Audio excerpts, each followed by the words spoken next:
سوال نمبر 12۔ ایک انسان ساری زندگی اللہ کی عبادت کرتا ہے، لیکن وہ کون سی آخری دعا ہے جو اسے حساب کے دن کرنی چاہیے؟ سوال: سورہ ابراہیم کے آخر میں حضرت ابراہیم علیہ السلام نے حساب کے دن کے لیے اپنے والدین اور تمام ایمان والوں کے لیے کیا دعا کی؟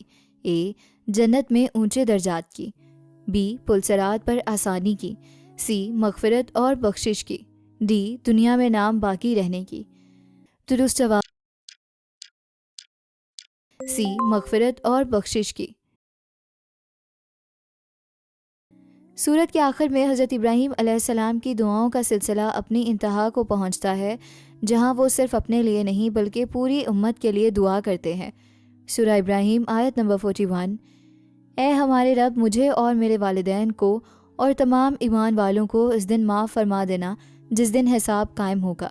یہ دعا حضرت ابراہیم علیہ السلام کی وسیع القلبی اور امت کے لیے ان کی محبت کو ظاہر کرتی ہے۔ وہ جانتے تھے کہ قیامت کے دن بڑے سے بڑا عمل بھی اللہ کی رحمت اور مغفرت کے بغیر کام نہیں آئے گا، لہٰذا انہوں نے سب کے لیے بخشش کی دعا کی۔ مفسرین کے مطابق انہوں نے اپنے والد کے لیے یہ دعا اس وقت کی جب تک ان پر یہ واضح نہیں ہوا تھا کہ وہ اللہ کے دشمن ہیں۔ اللہ تعالیٰ ہمیں سکھا رہے ہیں کہ ہمیں خود غرض نہیں ہونا چاہیے، اپنی دعاؤں میں اپنے والدین، اساتذہ اور تمام مسلمان بھائیوں اور بہنوں کو یاد رکھنا چاہیے۔ دوسری بات یہ کہ اپنے اعمال پر کبھی غرور نہیں کرنا چاہیے، کیونکہ نجات کا اصل دار و مدار اللہ کی مغفرت پر ہے۔ جب بھی آپ دعا کے لیے ہاتھ اٹھائیں تو صرف اپنی ضروریات نہ مانگیں۔